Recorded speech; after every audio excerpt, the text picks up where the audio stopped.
सभी छोटे बड़े श्रोताओं को सुनीता भटनागर का प्यार भरा नमस्कार। ऑडियो स्टोरीज के हमारे चैनल कहानी जगत में आप सभी का स्वागत है। हिंदी कहानियों की श्रृंखला में आइए आज सुनते हैं जया झा जी द्वारा रचित कहानी तवायफ। आइए बेगम, बड़ा ही प्यारा शेर पढ़ रहे हैं हम, आप भी लुत्फ उठाइए। नूरी एक बार फिर भौंचक्की सी रह गई। उसकी समझ में नहीं आता था कि उसका शौहर आखिर किस मिट्टी का इंसान है। वह उसके साथ शेर व शायरी पढ़ना चाहता था, उस्तादों की बनाई तस्वीरों पर चर्चा करना चाहता था, गायकी के सुर और ताल के बारे में बातें करना चाहता था। शौहरों की ऐसी ज़रूरतों के बारे में उसकी अम्मी, बड़ी बहनों और भाभीियों ने उसे कुछ नहीं बताया था।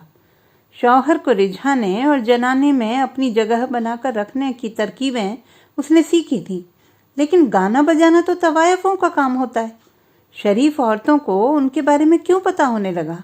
शेर व शायरी और तस्वीरों के बारे में जानकारी रखना औरतों का काम कहाँ था? जब भी ऐसी अजीब सी फरमाइशें नवाब साहब उनके सामने रखते थे, उसका दिल एक अनजाने डर से भर जाता था। क्या वह उन्हें रिझाने में कामयाब नहीं हो पाई है? क्या उसे देखकर उनके दिल में ख्वाहिशें नहीं उठती हैं? फिर भी वह जाकर उनके करीब बिस्तर पर बैठ गई। कुछ देर तक बेमन से वे शेर सुनती रहीं जो नवाब साहब काफ़ी लुत्फ लेकर पढ़ रहे थे। नवाब साहब को यह एहसास होते देर नहीं लगी कि उनके बेगम को मज़ा नहीं आ रहा था। कोई नई बात नहीं थी, लेकिन फिर भी उनके चेहरे पर निराशा एक पल के लिए जाहिर थी, मगर बस एक पल के लिए। फिर उन्होंने किताब बंद करके रख दी और शमा बुझाकर नूरी को बाहों में ले लिया। अब नूरी को अपनी जिम्मेदारी पता थी। नवाब सफदर अपनी बेगम के लिए अपने एहसासों को बहुत अच्छी तरह से समझ नहीं पाते थे। उनकी अम्मी जान के हिसाब से वह एक अच्छी बीवी थी, और जो कसौटी उनकी अम्मी जान उनके सामने रखती थी, उसके हिसाब से वह भी कोई और फैसला नहीं कर सकते थे। वह उनका ख्याल करती थी, उनकी हर बात को सर आंखों पर लेती थी। नवाब साहब अगर दिन को रात कहें तो वह शायद उसे भी मान लेती। उनकी जिस्मानी ज़रूरतों को बहुत अच्छी तरह से समझती थी, उनके गुस्से को समझती थी। एक नवाबी खानदान की बहू होने की सारी खूबियाँ थीं उसमें, और जो चीज़ें औरतों को नहीं करनी चाहिए उनमें से कुछ भी करने की नहीं सोचती थी वह।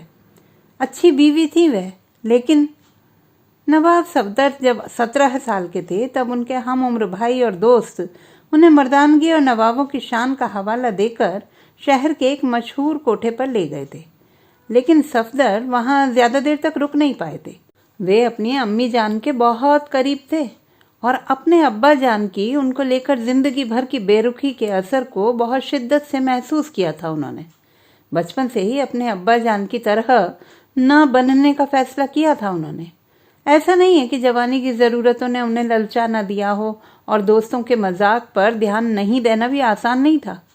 लेकिन कुछ ही दिनों में उनका निकाह होने वाला था नूरी के साथ।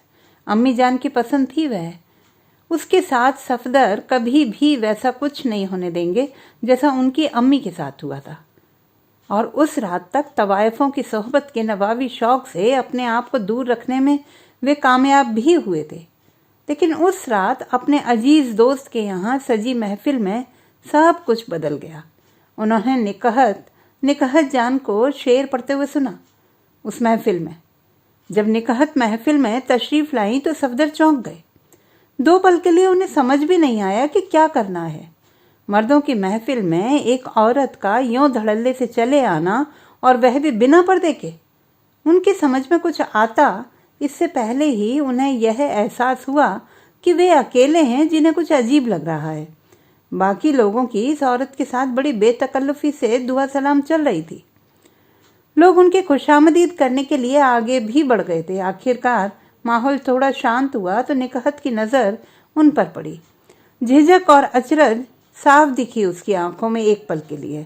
फिर जल्दी ही खुद को संभाल कर वह आगे बढ़ी और नवाब सफदर की ओर देखते हुए थोड़ा झुककर बोली, आदाब नवाब साहब। सफदर अभी भी नहीं समझ पा रहे थे कि क्या करें। उनके मेजबान ने मौके को संभाल लिया। बोले, इनसे तो आपकी पहचान करवानी पड़ेगी निकहत जान। यह सुनकर नवाब साहब को समझ में आया कि उनके सामने एक तवायफ खड़ी थी। निकहत ने बिना एक पल गंवाए मेजबान को जवाब दिया, इनकी पहचान की ज़रूरत हमें नहीं है हुजूर। हाँ, ये हमारे बारे में कुछ नहीं जानते होंगे, तो इन्हें बताने की तोहमत आपको ही उठानी पड़ेगी। मेजबान चौंक पड़ा। आप पहचानती हैं इन्हें? पर कैसे? ये तो कभी। निकहत ने उनकी बात बीच में काट कर कहा, तशरीफ नहीं लाते हम जैसों के यहाँ। लेकिन हुजूर, किसी का हमेशा होना उसे पहचाना सा बना देता है, तो किसी का कभी ना होना भी उसकी ऐसी पहचान बनाता है कि हर कोई उसे पहचानता है। क्यों नवाब सफदर साहब? मेजबान ने कहा। अब आपसे तो बातों में कौन ही जीतेगा निकहत जान। उसके बाद मेजबान ने नवाब सफदर को जो बताया निकहत के बारे में, उससे उन्हें पता चला कि निकहत उस शहर में ही नहीं, काफ़ी दूर दूर तक मशहूर थी, और चर्चा उसकी खूबसूरती और अदाओं की उतनी नहीं थी जितनी उसकी शायरी और गायकी की थी। न चाहते हुए भी सफदर को कौतूहल हुआ निकहत के बारे में और जानने का, लेकिन उन्होंने खुद को जब्त किया। उसके बाद जब सब लोग बैठे तो मानो उनके तकल्लुफ़ का पूरा मज़ा उठाने के लिए निकहत नवाब सफदर के बगल में आकर बैठ गई। शायरी का दौर शुरू हुआ। जब नवाब सफदर की बारी आई तो उन्होंने ये शेर पढ़ा। आशिक समझा हमें खुदा भी समझा, गम ये कि उसने हमें इंसान न समझा। फिर निकहत की बारी आई तो वह थोड़ी देर चुप रही, कुछ सोचती हुई सी। किसी ने टोका, क्या बात है निकहत जान, ऐसा क्या हुआ कि आप अपने शेर भूल गई? निकहत ने कोई जवाब नहीं दिया। फिर नवाब सफदर की आंखों में सीधे देखते हुए ये शेर पढ़ा।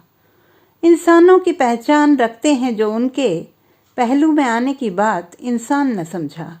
सफदर सोच में डूब गए। महफिल खत्म हो जाने के बाद भी वह निकहत के बारे में सोचने से खुद को रोक ना सके। उस रात पहली बार नूरी ने महसूस किया कि नवाब साहब उसके पास होकर भी कहीं और थे। उस रात के अपने मेजबान दोस्त की महफिल में अब वे अक्सर जाने लगे। निकहत से बेतकल्लुफ़ी बढ़ी और उसकी ओर खिंचाव भी। सफदर परेशान थे लेकिन खुश भी।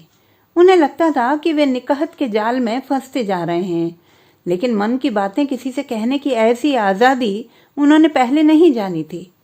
निकहत के साथ ज़्यादा समय बिताना उन्हें लाजिमी लगने लगा, लेकिन एक तवायफ और एक नवाब का अकेले साथ समय बिताने के लिए एक ही मुनासिब जगह और वक्त था, तवायफ का कोठा और रात का वक्त। यह फैसला करना नवाब साहब के लिए आसान नहीं था। कई दिनों तक उन्होंने खुद को जब्त किए रखा। दोस्त की महफिलों में गए, अपने घर पर भी महफिलें रखीं, सब में निकहत शरीक होती। तकरीबन 6 महीने ऐसे ही बीते। इस बीच नवाब साहब को यह भी खबर मिली कि वे बाप बनने वाले हैं। नूरी 1 महीने पहले अपने मायके जा चुकी थी। एक दिन एक दोस्त के यहाँ बागीचे में महफिल लगी थी। निकहत और सफदर औरों से थोड़ा पहले ही पहुंच गए थे। मेज़बान अभी भी तैयारियों में ही लगे थे। सफदर ने उनसे कहा कि वे परेशान ना हों और जब तक बाकी लोग आते हैं तब तक वे उस खूबसूरत बगीचे में टहलने का मज़ा उठाएंगे और शायद इसमें निकहत जान भी शिरकत करें। मेजबान दोस्त ने एक चुटीली सी मुस्कान के साथ कहा कि उन्हें ज़रूर बगीचे की ठंडी हवा का लुत्फ उठाना चाहिए। वे दोनों निकल पड़े। 6 महीनों में यह पहला मौका था जब वे दोनों अकेले साथ में थे। सफदर ने निकहत से शायरी और गायकी के उनके शौक के बारे में पूछा। निकहत ने उन्हें कोठे पर मिलने वाली तालीम के बारे में बताया। कितनी सख्ती के साथ उन्हें गायकी और रक्स के अलावा अरबी, फारसी और उर्दू की तालीम भी दी गई थी। कितने शायरों को उसने बचपन से पढ़ा है। कैसे मौलाना साहब ने उसकी अपनी शायरी को तराशा, जो कि आज वह किसी को पसंद आने लायक शेर लिख सकती है। सफदर को पहली बार इस बात का एहसास हुआ कि जिस तरह की तालीम इन मशहूर कोठों पर तवायफों को मिलती है, उसके बारे में उनके खानदान की शरीफ औरतें सोच भी नहीं सकती हैं। बिना मतलब समझे कुरान की चंद आयतें याद करना ही उनके लिए बहुत बड़ी तालीम है। औरतें तो क्या, कई मर्द भी अपनी तालीम इतनी संजीदगी से नहीं लेते। अपने खानदान की पर्दा नशीन औरतों और कई बिगड़ैल मर्दों के चेहरे उनकी आंखों के आगे घूमने लगे थे। काफ़ी देर तक बातें चलती रहीं। दोनों महफिल के बारे में भूल ही गए। सफदर ने निकहत को अपने घर वालों के बारे में बताया, अम्मी जान के बारे में, नूरी के बारे में, अपने बड़े भाई जान के बारे में जिनके हाल ही में किसी लाइलाज बीमारी से मौत हो गई थी। सफदर को खुद पर आश्चर्य हो रहा था। इतनी बातें उन्होंने आज तक किसी से नहीं की थी। बातें भी कुछ खास या बड़ी बड़ी नहीं कर रहे थे, लेकिन उन छोटी छोटी बातों में ही बड़ा मज़ा आ रहा था उन्हें। अचानक उन्हें याद आया कि महफिल शुरू हो गई होगी। उन्होंने निकहत को भी याद दिलाया और थोड़ा उदास होकर कहा कि उन्हें बहुत अच्छा लगा निकहत की सोहबत में, जाने फिर कभी ऐसा मौका मिले या नहीं। निकहत ने कहा, नवाब साहब के हुक्म करने की देर है, बंदी की पूरी शाम उनकी ही रहेगी। सफदर चौंक से गए, मगर निकहत ने उनकी बात काटते हुए कहा, आप तसल्ली रखें, किसी को कुछ पता चलने की ज़रूरत नहीं है। पीछे की तरफ से जो कोठे का दरवाज़ा है, वहाँ से बिना किसी की नज़र में आए नवाब साहब हमारे कमरे में आ सकते हैं। कल हम ख्याल रखेंगे कि हमारे पास और कोई ना आए। नहीं निकहत, इसकी ज़रूरत नहीं है, हम नहीं आ पाएंगे।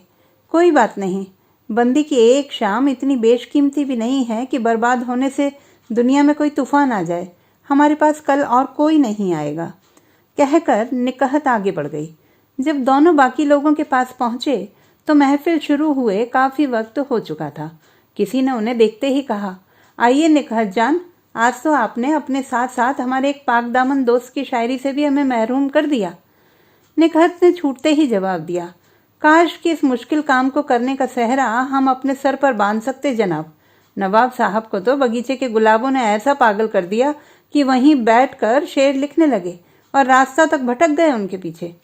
सफदर ने पल भर के लिए शुक्रगुजार नज़रों से निकहत को देखा।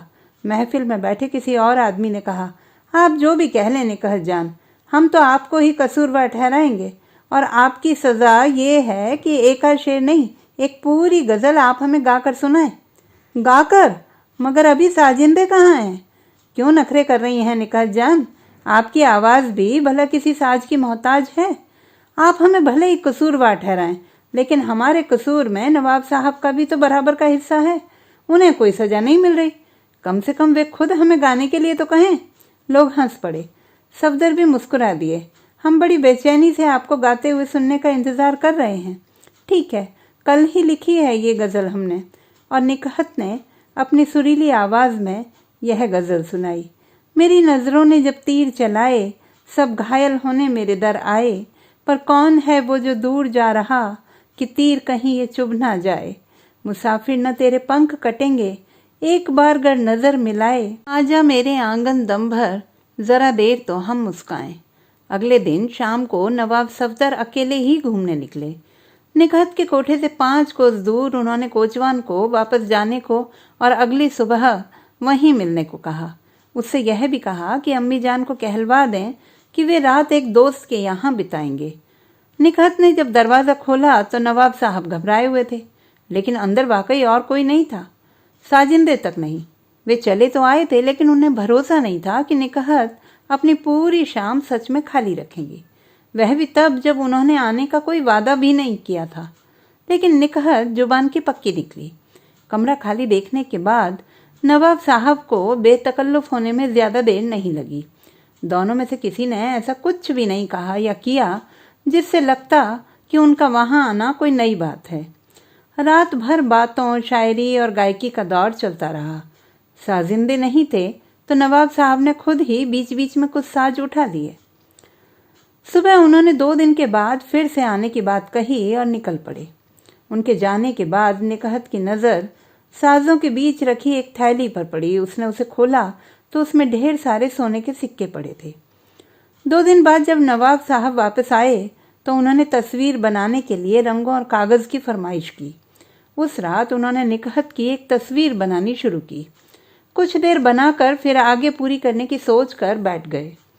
जानती हैं निकहत, कितनी बार दिल चाहा कि नूरी की एक तस्वीर बनाएं हम, लेकिन कभी पूछ भी नहीं पाए।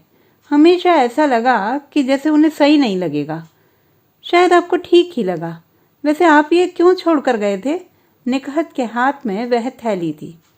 इतने दिनों से आपके बारे में सुनकर हमें ये तो पता चल ही गया है कि आपका समय बहुत कीमती है। उसे यूं ज़ाया करना भी तो ठीक नहीं है। ठीक है, लेकिन यूं चुपचाप छोड़कर जाने की क्या ज़रूरत थी? खुद देकर भी तो जा सकते थे। अब आप इसे जो भी समझें निकहत, लेकिन शायद हम कभी ऐसा नहीं कर पाएंगे। ये एक ज़िद हमारी मान लीजिए, वरना यहाँ आना हमारे लिए मुश्किल हो जाएगा। निकहत ने सिर हिलाकर हामी भरते हुए वह थैली बगल में रख ली। निखत, नूरी जब से वापस आई हैं उन्हें पता चल गया है कि हम यहाँ आते हैं। पर्दा नशीन औरतों की दुनिया अपने शौहर से शुरू होकर उन पर ही खत्म होती है नवाब साहब, उन्हें कैसे पता नहीं चलेगा। लेकिन हम ये भी जानते हैं कि जिस्मानी ज़रूरतों के अलावा हमारे यहाँ आने की कोई वजह हो सकती है, वे ये कभी नहीं समझेंगी। कम से कम हमसे कुछ पूछें तो हम समझाने की कोशिश भी करें। कैसे पूछेंगी नवाब साहब? आपकी अम्मी ने कभी आपके अब्बा से कुछ पूछा था? नहीं, सफदर ठंडी सांस लेते हुए बोले। उन्हें बचपन से सिखाया गया है कि शौहरों का हक है ये, उन्हें रोकने या कुछ पूछने का काम औरत जात का नहीं है। अगर वो अपने मायके में मिली तालीम भूल भी जाएं तो भी आपकी अम्मी जान उन्हें भूलने नहीं देंगी। अम्मी जान? जी, क्योंकि उनका भी यही ख्याल है। लेकिन वह पूरी जिंदगी दुखी रही हैं अब्बा जान की आदतों से।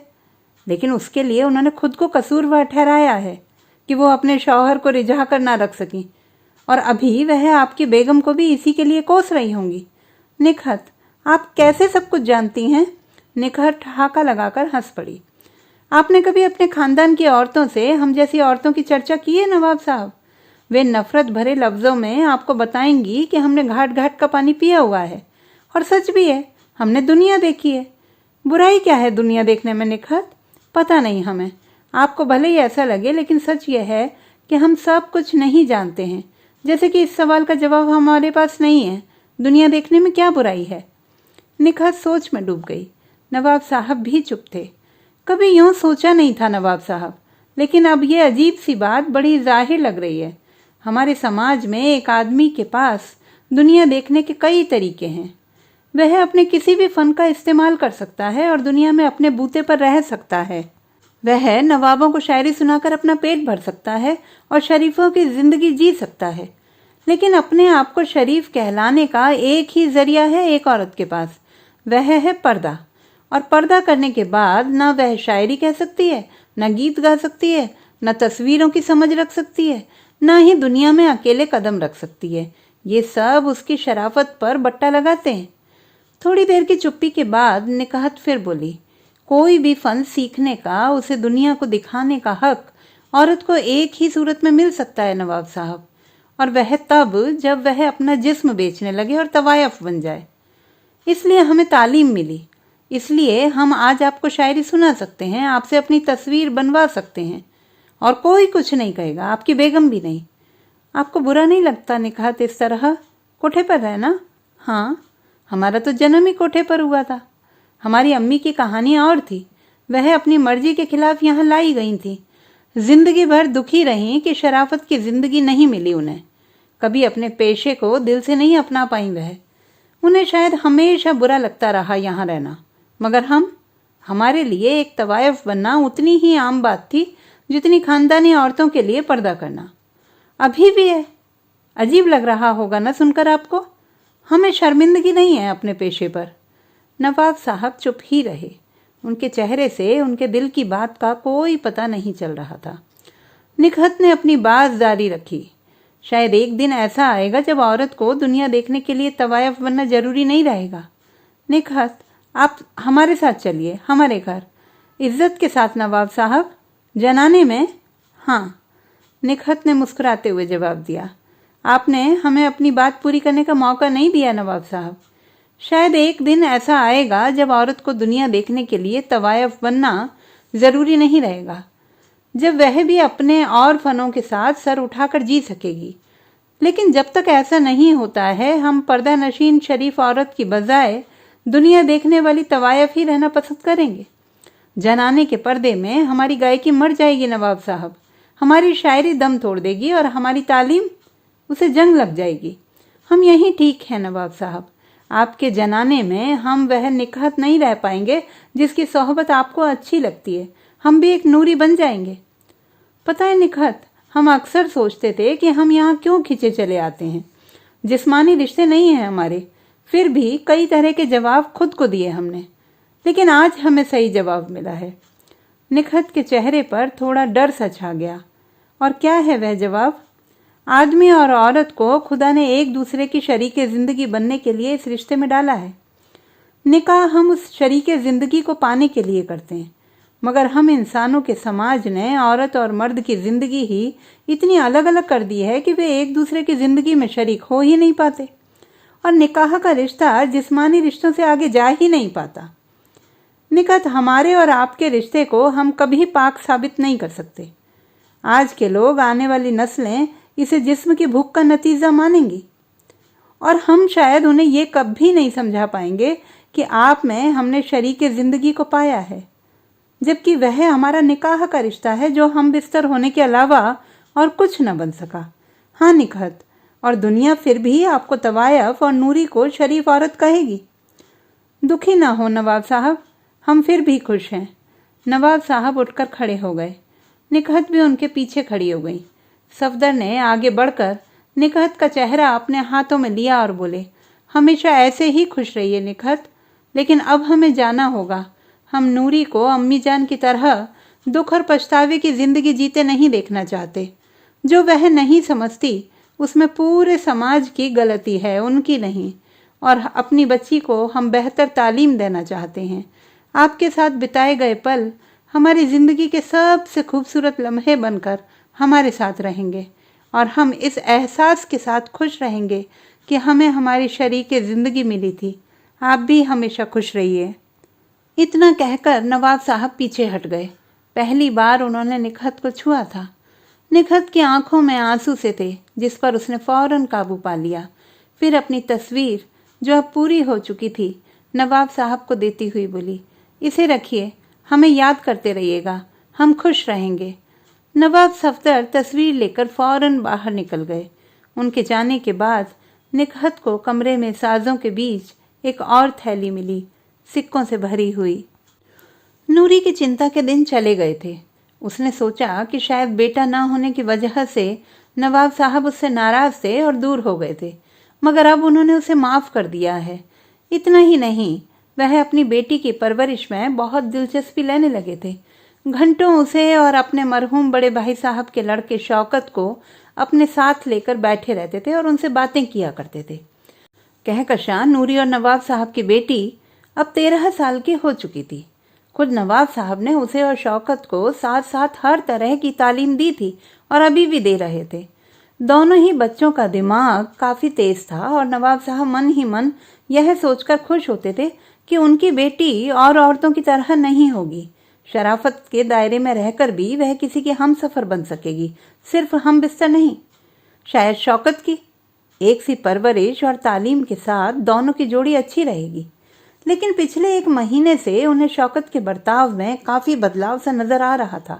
वह कहकशां की मौजूदगी में बड़ा चुपचाप सा बैठा रहता, उससे बातें करने से कतराता था। एक दिन सफदर कहकशां के साथ बैठे हुए कुछ शेर पढ़ रहे थे, तभी शौकत वहां से गुजरा। सफदर ने उसे आवाज लगाकर पास बुलाया और पूछा कि उससे कोई दिक्कत तो नहीं है, बहुत परेशान सा लग रहा है उन दिनों।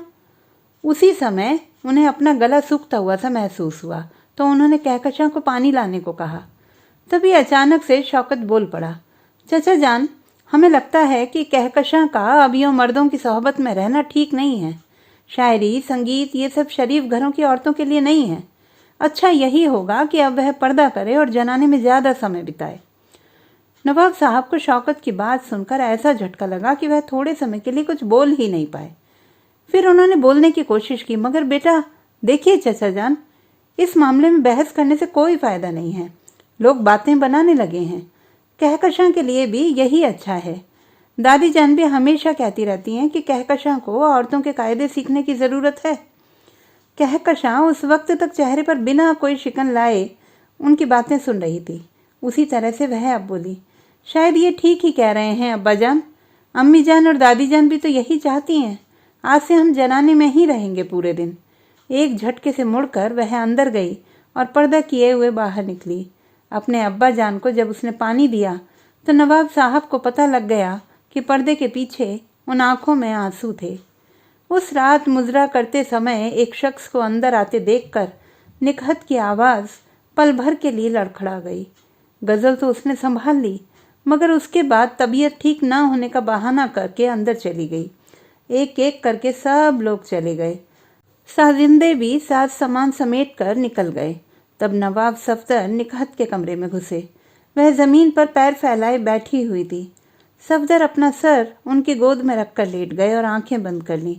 निखत ने उनका माथा सहलाते हुए उन्हें यह कहते हुए सुना, शायद एक दिन ऐसा आएगा जब औरत को दुनिया देखने के लिए तवायफ बनना ज़रूरी नहीं रहेगा।